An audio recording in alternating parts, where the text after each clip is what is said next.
Hey, what's up, everybody? It's Jason here, coming to you for another episode of the Anthem of Impact Wrestling Show. Uh, Sorry it's a little late, or a whole day late. Yesterday I wasn't feeling too hot, a little under the weather, and I'm still kind of getting over it. My throat's still pretty sore, so excuse any of the random coughs and clearing of the throat.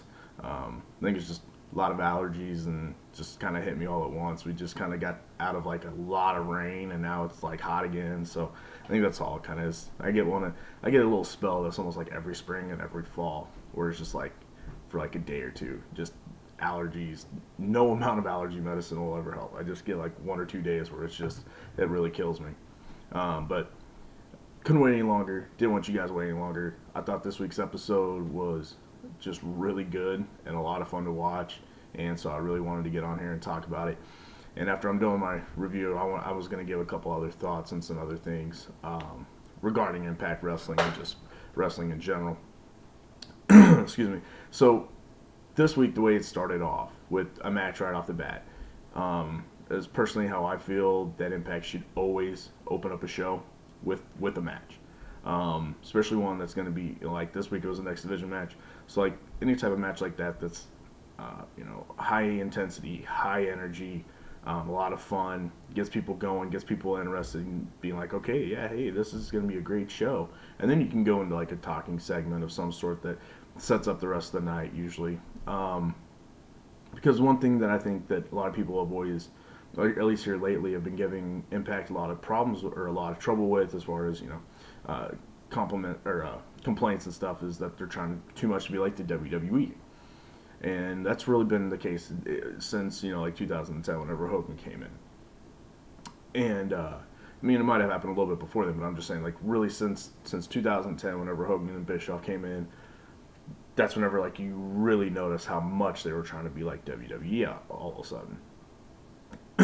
And now what they can do to set themselves apart is straight up just every week it starts with just this match. Like this week they even had two guys already in the ring. They introduced a couple of the bigger name competitors and they started going. Because then you can always, like I said, you can always right after that match get into your talking segment, your promo segment that sets kind of the storylines for the rest of the night. But it keeps people interested, keeps people right off the bat. It's high energy now. This week, the first match, though, that they started off with was an X Division match with Matt Sydal, Andrew Everett, Desmond Xavier, and Caleb Conley. Man, this match was a lot of fun. Typical kind of X Division match, where it was just a lot of different spots. Everybody kind of got their moves in. Not a whole lot of storytelling here. A little bit there towards the end, so I'm kind of interested to see where that goes between Matt Sydal and Andrew Everett. But man, just all four of these guys are just super talented. Can't wait to see how much they push Desmond Xavier. This guy's, man, that like corkscrew move that he did whenever he jumped over the top rope, that was awesome. Just so smooth, and you can just tell this guy oozes athleticism. It's just really good. But Andrew Everett won the match, and then that's the story I think maybe that they're gonna tell out of this, and it's Matt Sydal and Andrew Everett kind of looking at each other, kind of talking. It'll be interesting to see where they go with this. Those two could put on a really good match. I think Matt Sydal can almost put on a good match with just about anybody. Yeah, that was good. So then after that, they go to a on-screen segment where it was Josh Matthews and the Pope. And of course, JB's in the background again, doing all this stuff. I'm sorry, I think that stuff is absolutely hilarious. I love whenever they do that, whenever they go to the announce booth. And JB's back there with his, free JB, POS with the arrow down on Josh. I think it's absolutely hilarious. And it's hilarious the way Josh plays back with it, and looks so aggravated. And, because he's it almost seems like he's acting like a teenager. Like, oh no, I can't. No. Yeah, I think it's hilarious. I think it's really good.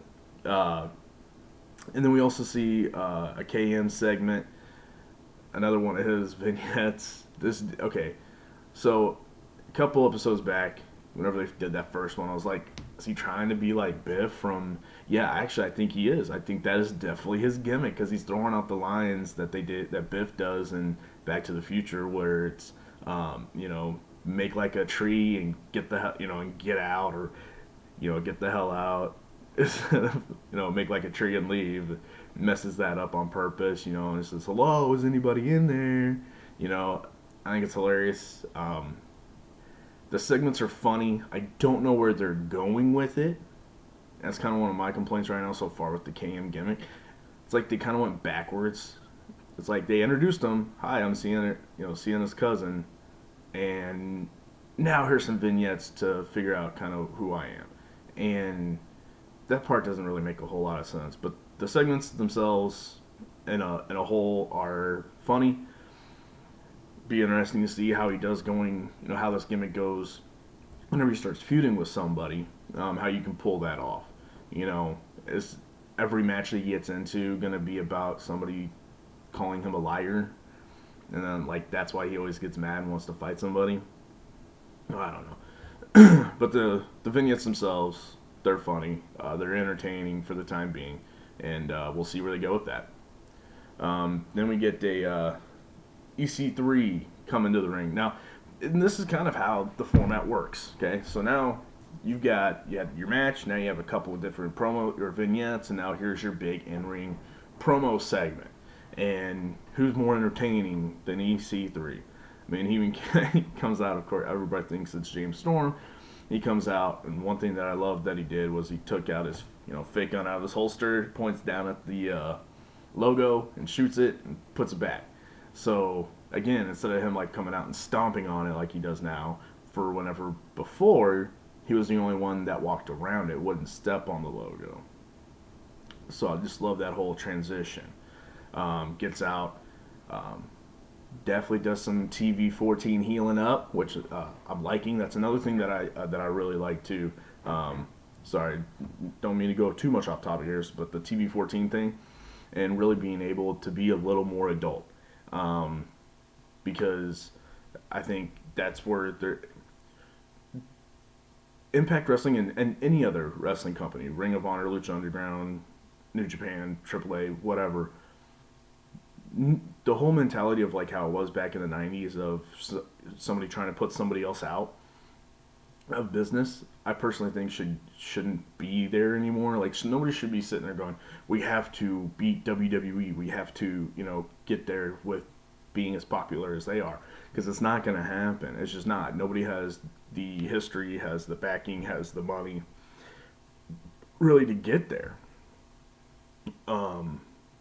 Get to that point. But what you can do is you can settle in and get your own little niche, and I think Impact Wrestling could be that next step up of that niche. And the niche would be you start getting the kids in high school, or maybe just out of high school, the college kids, and then the adults that will be willing to watch this and get, that are willing to, they grew up wrestling fans, they're getting older, other non-wrestling fans that they might hang out with say, oh, why do you still watch it, blah, blah, blah, it's kids stuff. Well, whenever you do have a lot of the segments that you see on WWE that is very kiddie, yeah, it's hard to, then it starts going in your head like, yeah, I don't know, why do I still watch this? But if you can find a more adult product that might throw out a cuss word or two, that might get super violent, that might show the sexiness of women or whatever else, not, sexify them, but you know what I'm saying, that'll draw their eyes to it, and they're already wrestling fans. Now they find a reason why it's maturing with them as them individually mature. And I think that's where Impact needs to go. And so far, they've been doing it very well. And this is one of those segments. There's 3 types of suns in Florida: sunshine, sunflowers, and the son of a bitch. That was a great line. EC3 is absolutely hilarious. Everything he does is just so good. And then, of course, that brings out James Storm, and they get into a fight, and EC3 gets the upper hand again, and if anybody hasn't seen that picture of Storm's back that he posted, oh my gosh. Go look it up. Go look it up on Twitter, or I think Impact Wrestling's Twitter handle has it. Storm's Twitter handle has it.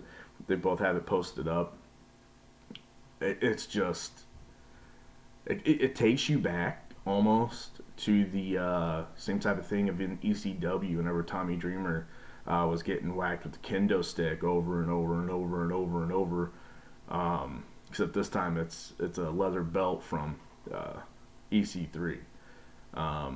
So this will be interesting to kind of see where this goes further on, and hopefully these two continue to have a great feud, and eventually Storm will get the upper hand, and whenever it comes to an end, he'll finally have his upcomings and get it.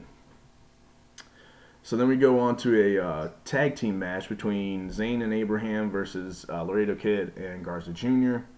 I still don't know how I feel about Idris Abraham. He's got a good look, but the two matches that I've seen him in so far, I don't know, nothing, like he's okay. He's not bad at all. Just it almost kind of comes off a little sloppy, I guess. And I hate saying that because I'm not a wrestler, so I don't know if it's him. I would think it's him since I've seen him wrestle different people and it's kind of come off the same way.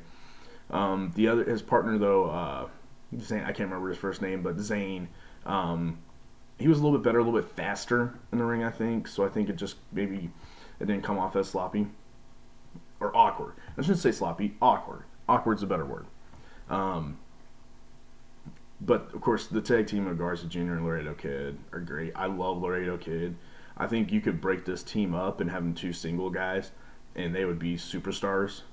So keeping them as a tag team right now, just kind of having them there still works, just because they're both able to still show their individuality while being a tag team. And I think this tag team could do a lot of good things in Impact Wrestling. Because they're different. You look at some of the other tag teams outside of LAX, the rest of them are kind of a bigger, more powerhouse type teams. And then you got LAX, and then, of course, Garza and Laredo Kid. They're a little different. So I think you need that variety in your tag team division. Now, supposedly, this was, and Josh just kind of said it kind of nonchalantly, was part of like a GFW tag team tournament to crown. This is kind of where Impact still, and it seems like no matter who's been in the regime, starts to fall flat. And it's, why wasn't this just like advertised all the hell? Like I thought this was just a match, and then Josh was kind of like, oh, this is part of the GFW tag team tournament or whatever, and we're like, what? Or it was like a match to get into the tournament. I don't know what it was, but that little mention then later on during the Decay funeral, I think Conan brought up too about the tournament and getting those tag belts. Excuse me. And they need to make this a bigger deal. And that's where I think they fell flat a little bit here. Get people excited. Oh, okay, now what's going to happen? So then people can go, well, what's going to happen here? What's going on with the GFW stuff and the Impact stuff? And instead it's just kind of like flying under the radar and just kind of like, hey, here's this. So I thought that was interesting.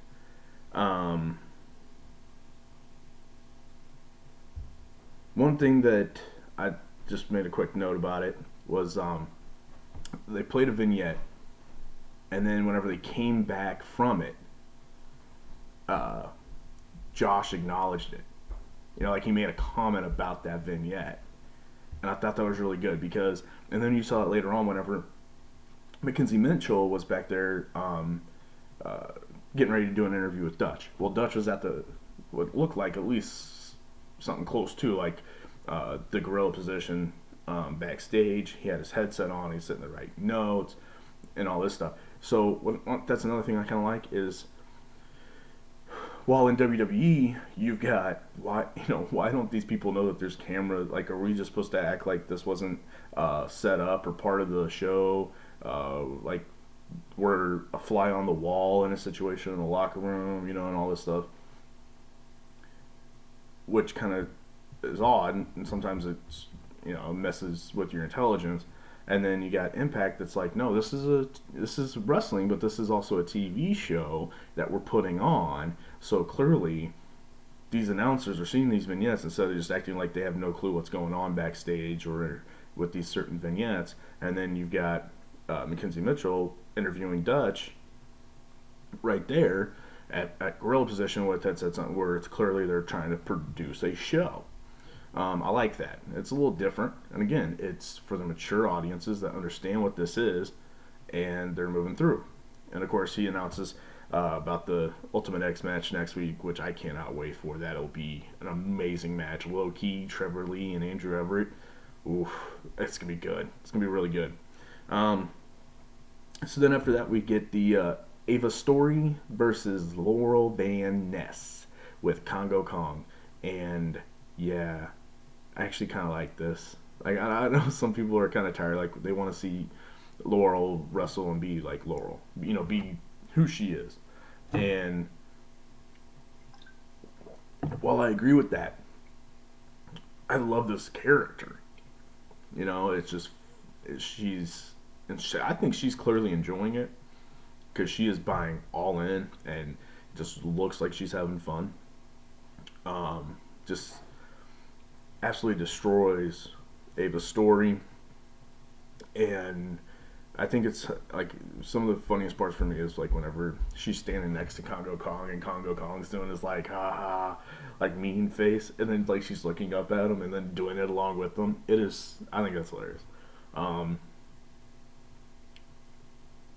I can't wait to see where this does go, but I'm fine. I think in too many times in wrestling, we get impatient and we don't like the slow burns. There are times where there are storylines that go on way too long, but I don't mind slow burn stories. This is a slow burn story. It could be on the verge of going too long, but I think it's just due to the fact that we don't have there's not a pay-per-view until July. And I think this is where it will end up going. And you'll see probably like a mixed tag match between Congo and Laurel versus Allie and Braxton. So then we get another Rockstar Spud vignette. Oh, these are so good. Please keep them coming. These are these are so funny. I just absolutely love it. And just the fact that he's just like, I didn't mean to pull his pants down. Ah, oh, so funny. These are great. I love those Rockstar Spud vignettes. They're absolutely hilarious. But then we get the more somber funeral segment of Decay with LAX. Moment of silence, please, for Decay. Okay, so get into this. Love how they roll up in the car and they're all sitting there. And, man, yeah, they with the Faces of Death makeup on look fucking sick. They looked absolutely sick. And then of course the somber music that was playing, but still with like the LAX gunshots. Thought that was really cool. It had a pretty cool effect to it. And Conan gets on the mic, and they kept doing a quick shot up into the rafters. And of course, it's really dark, and the way it was like shot was kind of odd because at first I was like, "Whoa, wait!" Because they said it as soon as he said something about Abyss, they caught up, they cut up to that shot, and I was like, "Ooh, wait, what was that? Is that Abyss?" Because it just kind of looked like with the full makeup. Because it didn't look like the normal Rosemary makeup. I'm almost positive it's Rosemary, especially the way she's been on Twitter and the way she's been talking. And, of course, she's the only, survivor of Decay. So, I'm pretty sure it's Rosemary. But my first initials, I was like, wait, is this Abyss? He's actually, going to transform. Now, I know with some other spoilers that he's coming back as Joseph Park for a little while. But I didn't know if, while that was going on, he might be doing some backstage stuff where he's going to be in the rafters anytime LAX is around, because he and maybe another partner will eventually get their revenge on LAX at some point. So that's kind of like where my head was going. But no, I think more than likely it's just Rosemary up there, just with the whole new makeup look, and of course with it being so dark with the different lighting, it could just looked different. But I love this segment. It was really good. Conan is always good on the mic. Thought it was absolutely hilarious whenever you saw Homicide doing like the James Brown dance on top of the ashes. That was hilarious. That was funny. So then, as he's talking, he just kind of like cuts off his promo and starts talking to a guy out in the crowd that's waving an American flag. This is a really cool segment. I think it's hitting on a lot. I think this is a potentially thing that could hit a lot of nerves with different people and the way that they feel about current climate with the border and illegal aliens and all that stuff, and the how both sides can feel about a certain situation. I think it could be really good. And it was fairly, if you suspend your disbelief, it was fairly a believable segment. Like, this was a real fan that was kind of pissed off what Conan was saying, like trying to egg him on. It did kind of come off on that, except for the fact that it was like almost too perfect of timing for whenever VOW came out. Whenever Veterans of War came out, then, it was like, they should have made it a little more realistic, where maybe, Conan got a couple more like pushes in or and then like maybe where like he drops the mic, but he starts yelling enough to where like it still kind of picks up on the camera mics. Maybe even like have like Diamante or Homicide kind of like break character a little bit and like try to hold Conan back and be like, hey, no, what are you doing? No, man, we can't do this. You can't do this. Something kind of like that. And then VOW come out. Makes it seem a little more realistic, a little more, breaking down the fourth wall, and then boom, here they come. And then it might have been a little bit more impactful. But regardless, cool. I think it should be a good matchup, good feud. Obviously, it's a built-in natural rivalry. American veterans versus Hispanic, Latino empowerment group, militant group. Natural rivals should be really good. Should be a lot of fun to see. Plus, you also have the dynamic of these smaller guys that are fast, that can do some lucha stuff, versus two just gigantic, beefed up, muscle, just badass dudes. So the matches should be fun and interesting. So I'm looking forward to that. Then you get the Marche Rocket versus Moose match for the Grand Championship. And earlier in that day, on Twitter, somebody had posted up a deleted tweet from Chris Adonis that had mentioned something about, I'm with Impact Wrestling, but you couldn't tell if you looked at their social media, or you wouldn't know, but by as much as they've advertised me or something like that. And I do think that is. I do think Adonis was playing up the story, because then he showed up, because it's the same story as Eli Drake has, of the whole like, I've been here, I'm tired of being looked over. Well, Adonis can still go with this whole, I'm tired of being overlooked, and this continues his story with Moose as far as how he's like attacked him on a couple different other like house shows and stuff, or not house shows, indie shows. Whenever he's attacked Moose, and how he said he wants the Grand Championship. Well, of course, now he got overlooked by Moose giving Marche Rocket the match. Adonis comes in, he attacks. Eli Drake comes in, he attacks. Tyrus attacks. Looks like maybe Drake and Adonis might be seeing a little eye to eye here, and that's where I think this is all going. It's just going to be, I think you might see a little bit of a group of people that feel like they're being overlooked, kind of come together, go against the guys that are getting all the opportunities. So that should be interesting. It'll be good to see where that kind of goes too. But yeah, I don't think Adonis was being honest. I don't think he was being Chris Mordetsky there. He was being Chris Adonis in that tweet. That's just my opinion. I feel like one thing that Impact has always done really well about is having their guys go on social media and using that as an extension of their character and their gimmick. That's one thing that they've been really good about.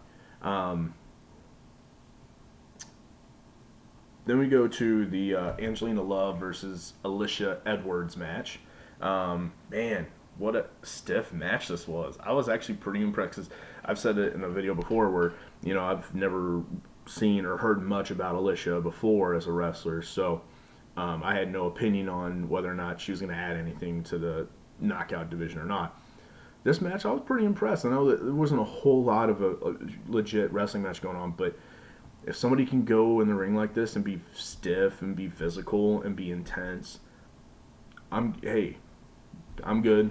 I'm sure she'll be just fine whenever it comes to just regular matches. But it was a great match, great storytelling again with this whole situation. Davey was able to continue his assault on Eddie. Angelina looks great. This might be some of the best she's ever looked, to be honest with you, as far as just the way she's fit and looked in the ring. And they just, yeah, she's got a great look. Davey's got a great look. Those two together are just absolutely amazing. I love this whole natural born killer gimmick, the lone wolf stuff. Yeah, just this whole thing was good. Super stiff, super physical. There's not too many matches you see in a supposed women's revolution with just a chain being brought in, getting knocked up over the head with it. Don't get me wrong, I know I'm not trying to downplay anything that they've done over there either, because there's been some good matches. They have some good wrestlers, but just they say, hey, we started women's wrestling, and everybody goes, yes, you did. Oh wait, no, you didn't. And I love how Gail Kim stands up for Impact with that too. It's good stuff. I just wish more people were more vocal about stuff like that with any other company, whether it's Ring of Honor or Lucha or AAA or New Japan or Impact. Whenever you see people starting to say just outlandish things like they're the only thing around, nope. I wish other people would get more vocal about it. And here's the thing. I think Gail can get vocal about that because I don't think she has any plans on ever going back, and she could care less if she burns any bridges. And I think other people don't say that because they don't want to burn bridges, because they want to have that opportunity to either go back or go there for the first time. So whatever. I mean, it's their careers, so I can't sit there and go. But since I'm an Impact Wrestling fan, I want you to only be here. I can't really say that, but I do wish that people would get more vocal, maybe stand up, and maybe more people, because then more fans might see that are non-Impact Wrestling fans and go, oh really? Oh, okay. And then maybe eventually some of this rhetoric of just they do everything first and better and other people don't might start to kind of change a little bit. I don't know. So then we go to the main event. We got Magnus versus Alberto El Patron. I'll tell you right now. First of all, they gave this match so much time, and this is what they should do. They made this match actually kind of feel like a big time match. This was a big fight match, and this was a very, very good match. Not only did they have a lot of great spots, a lot of great segments, it was intense, it was physical. They told a story. And I've been saying this here a lot lately, which is great because it's not just spot matches. It's not just these quick gimmick matches. These matches have been legit pro wrestling storytelling matches. And this was a story of two guys that had two submission moves. Or they each have a submission move. And they were trying to work on those limbs of those said submissions, and then kept going for it. Trying to get that guy to tap, try to get that guy to tap. And then it finally, Alberto El Patron finally got him into his cross arm, which looked legit. That looked so awesome, and I think it was just kind of one of those things of Magnus whenever whenever Alberto went to go reverse on that move, I think Magnus just kind of got caught in like a certain bad situation, like a bad spot. Instead of getting all the way flat on his back, he was kind of like on a awkward side, and I think it just added to it, made it look like really legit arm bar, just about to break his arm, and then he tapped, and it looked really good.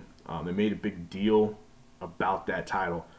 That's the other thing too, was at the very end, after the match, both guys with their reactions and their facial actions and expressions both made that GFW title look like $1,000,000, because not only were they both selling the effects of the match, but Alberto was like just overwhelmed with emotion that he won this title, that this title is now his, this title now means everything to him.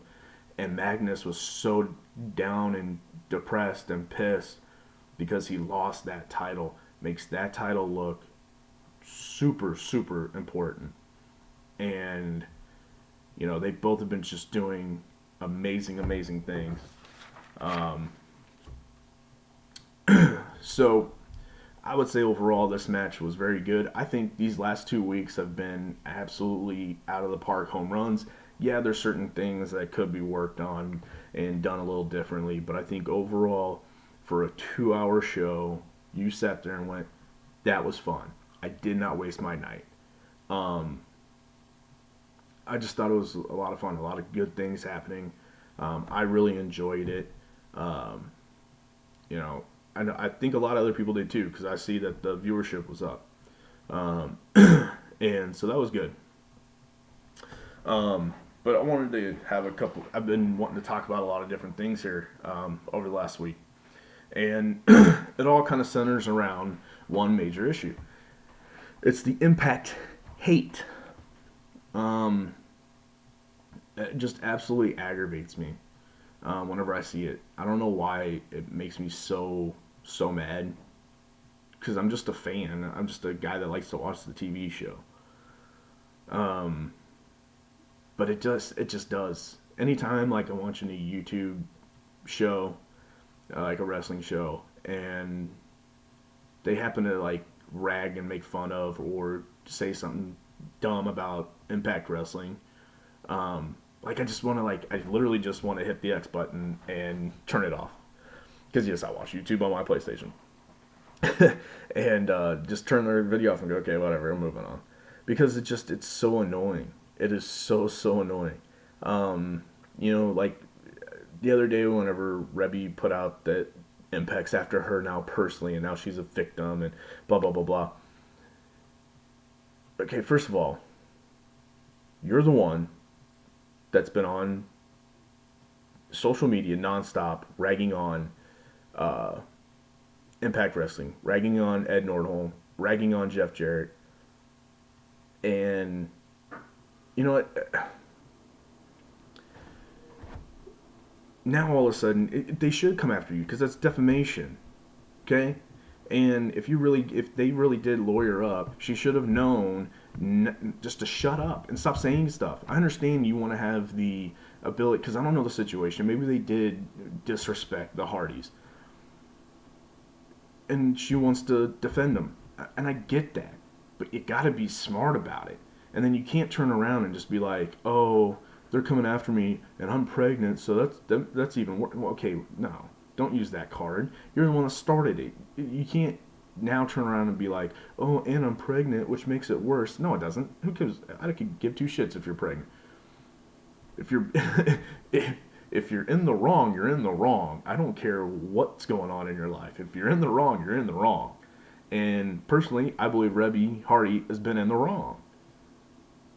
Just maybe not overall, but the way she's been going about it, she's in the wrong. So I have no problems with Impact Wrestling maybe going after her, which who knows what that even means, because didn't give any details on anything. But then, and of course everybody's like, yeah, F that Al, and blah, blah, in support of Rebby. But then Karen comes out And who knows what this was even really about? This could, more than likely, yes, be in reference to Rebby, but who knows? She says, shut the fuck up. Right? She just sends that tweet out. Doesn't tag anybody in it, probably because she was like, you know what? I'm just going to put this out there. People interpret however they want. They can interpret however they want. But I'm not going to, make this worse, really worse, by making it obvious on who I was talking about. But man, Karen, if you go look, Karen Jarrett's timeline or response and retweets and responses are just, you're a you're a bitch, you're a whore, you're a blah blah blah blah, you suck, blah blah, just going off and like f that, like whoa. You know what? If Karen would have came out and said something like, "Oh, I don't appreciate Rebby coming after me," and then Rebby says, shut the f up and f that out, everybody would have been like, "Yeah, you go, girl. Oh yeah, yeah, yeah. But no, but since Karen is married to Jeff Jarrett and works at Impact Wrestling, it's F you, you suck, blah, blah, blah. And it's just absolutely ridiculous to me. Like, this is a wrestling company. This is over one little gimmick. That's it. First of all, for all the people that might be watching this that might leave comments or whatever about, oh, you just hate the Hardys. No, listen, where's Jeff? Where is Jeff at on social media with all this? He's moved on. He's over in the WWE wrestling, but he's not like his brother and his sister-in-law that are just constantly on Twitter trying to say random stupid things. He might in his private life, and that's fine. And I'm not saying that the Hardys are in the wrong for maybe feeling disrespected or upset that they can't take this gimmick that they had part creation in, because I'm sure they did. But these things happen. People leave WWE all the time and cannot use that gimmick. And you're trying to tell me in WWE these wrestlers have no say in their gimmick? I'm sure they have a whole hell of a lot less to say about it than in other companies, but they still have input. They still put their work in on who these people are. Nobody says a word about that.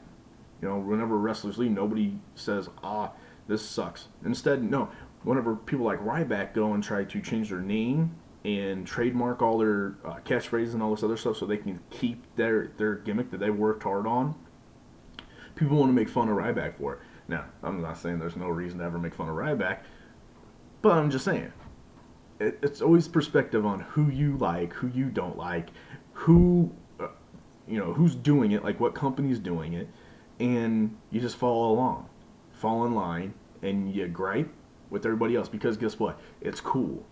It's cool right now to say F the Al. It's cool right now finally, it's cool to say delete. It's cool to be with the Hardys because now they're WWE, and everything's anti-Impact, and I don't get it. Impact Wrestling over the last, at least, definitely, I'll say the last 3 weeks, have by far put out the best wrestling show all week. That includes NXT. It's better than NXT. It's better than SmackDown. It's better than Raw. It's better than Ring of Honor. And it's probably right up there with what New Japan would be doing if they were coming out with a weekly show. Because I'm not counting that's just like that's a highlight show. I don't count the show on Access. I'm talking about like if Ring of Honor, if New Japan did like a legit 2-hour episodic show, I think they would probably be putting on the best shows. But Impact, I think, would be right there with them. And also got to give a shout out to a guy that does a YouTube show on here. Does his show Robert on Wrestling. He put out a series of tweets of proof. One specific one was whenever JB was on the Taz show, and he was asked point blank, and you even see tweets of like guys like Stevie Richards say, "No, I guarantee you that whole thing was all JB." And it is. It's Jeremy Borash. It's Dave Lagana. It's Paradise. It's all these different people that came up with these shows, or that came up with, I think, a lot of the gimmick. And you can't. There's a reason. If it was so open and shut, guess what? You would be seeing broken Matt Hardy on WWE TV right now. But you're not, because it's not as open and shut. Okay, so this case is going to take a while, or this, whatever you want to call it. This case, whatever. It's going to take a while because both sides have probably legit gripes about this gimmick and who has the rights. Unfortunately, I think Impact's gonna, not necessarily unfortunately, but fortunately, I think Impact will win this case because at the end of the day, it's their IP. It's on their TV shows. Uh, they've sold, they have merch about it. They have all this different stuff. It's theirs. Sorry, there's ways around it. I mean, WWE, if they really wanted to have a broken mat, they could call them like Shattered Mat, um, something like that. Just come up with a different, word, put it in front of Matt, and make him basically kind of add the same thing. Because here's the thing, because I'll see people talk about, oh man, you think they bring in like Senior Benjamin and Maxwell and Rebby and no, why would WWE do that? They never do that with anything. So, no, they wouldn't. It would just be Matt. And then, if anything, they might make him more like the Wyatts, to where, because they're not changing Jeff to Brother Nero. They're not doing that. Jeff Hardy's going to stay Jeff Hardy and get put into the main event picture at some point. So, if anything, Matt might find some other younger guys to be part of the group. And they might make a group out of it. That would be it. But I think Vince and the WWE would be totally fine with just keeping him being Matt Hardy. And just now, Matt Hardy, for some reason, likes to say delete and you're obsolete. And that's going to be about it. Because all that really matters is merch. So they don't care about the gimmick as long as the gimmick could still sell delete shirts. And that's what it is. And for all the people that are out there that just want to shit all over this company and the people that are in this company, in fact, I just saw the other day somebody else, or what, it was either yesterday or it was earlier today. I can't remember now. The memory, it's a special thing. Posted something about how this company is a joke. It was actually a tweet to, like, I think it was a tweet to KM, or KM saw it and retweeted it and replied to it. But like, this company is a joke. This is why everyone's leaving. It's a sinking ship. Who's leaving? Why is it that Impact lost? Let's see here. Matt and Jeff Hardy. Okay, that was legit. That was a big story. Big storyline that they were still in. They had tag titles and they left. That was a big deal. Okay. Mike and Maria, okay. Mike, and it might not have been all Mike Bennett's fault, but Mike kind of underachieved. And Maria, I could care less if Maria was ever in Impact Wrestling. I'm sorry. She brought nothing to it. She didn't. I don't care what anybody says. Does she play a good heel? Sure. But she should have just been a manager to Mike Bennett, and that's it. Not be in charge of the Knockouts and start having like that Mean Girls group. That was dumb. So, okay, whatever. Semi-big loss, not really. So right there's 4.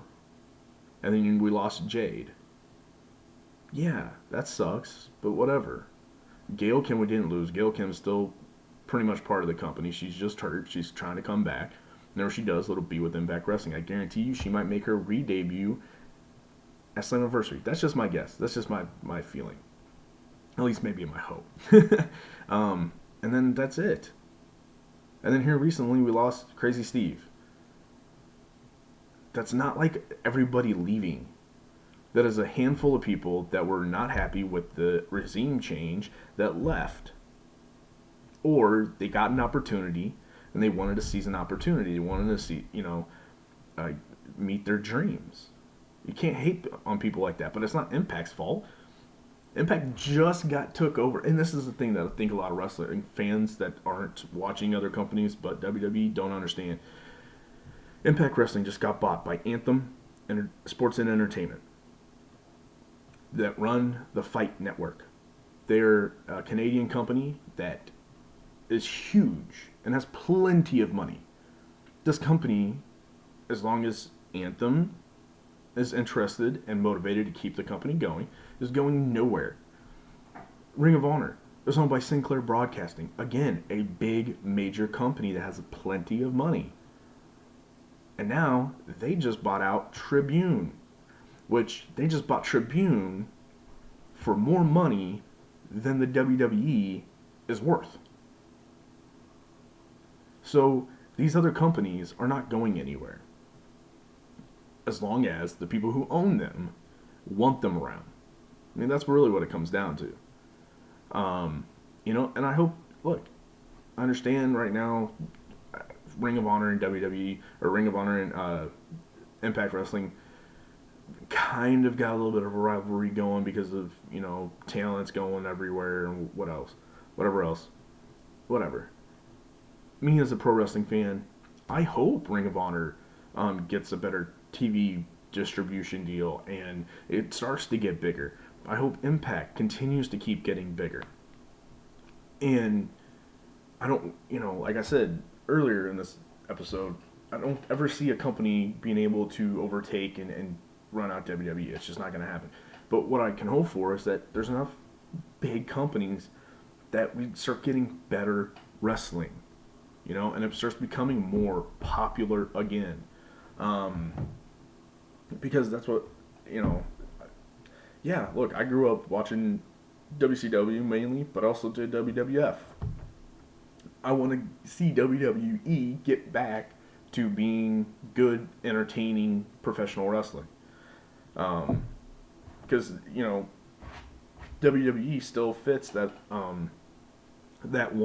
nostalgic feel that you have as a pro wrestling fan of kind of like the old fun goofy stuff. Sometimes I do like that with the WWE. But I don't know. Those are just some of my thoughts, guys. I don't want to ramble on too much. This video is going a little long, so. But look, please keep watching Impact Wrestling. Keep those ratings going up. I can't wait to see where some of this stuff goes. Next week's episode should also be another very, very good one. I think they're really hitting their stride with getting really good matches on and starting to tell stories. And it's been a lot of fun to watch and keep up with. But anyway, like this video, subscribe, hit that notification button so you can always get notified whenever my videos are being popped up. Here coming up, I don't know if I'm going to keep doing unboxing videos. I might do some every once in a while, but I'm starting That Wrestling Club this month. And this will be my first box from them. Very excited to get it. So I'll do an unboxing for that one. Don't know. I didn't do one for Pro Wrestling Loot this time. Just because I've been busy and I didn't really feel like taking the time to do the video. But I will do one for the Wrestling Club. And I might do one for Pro Wrestling Crate later on. But so be looking out for those videos. And until then, I'll see you next week, everybody. Oh, also, go follow me on Twitter, at Anthem of Impact, at Chef Jason 98. Hit me up on there. I'm always trying to live tweet if I can. If I'm not busy at work, try to live tweet. I'll try to hit up stuff. People on Twitter, just having good conversations, talking wrestling. So hit me up on there. All right, everybody. Peace.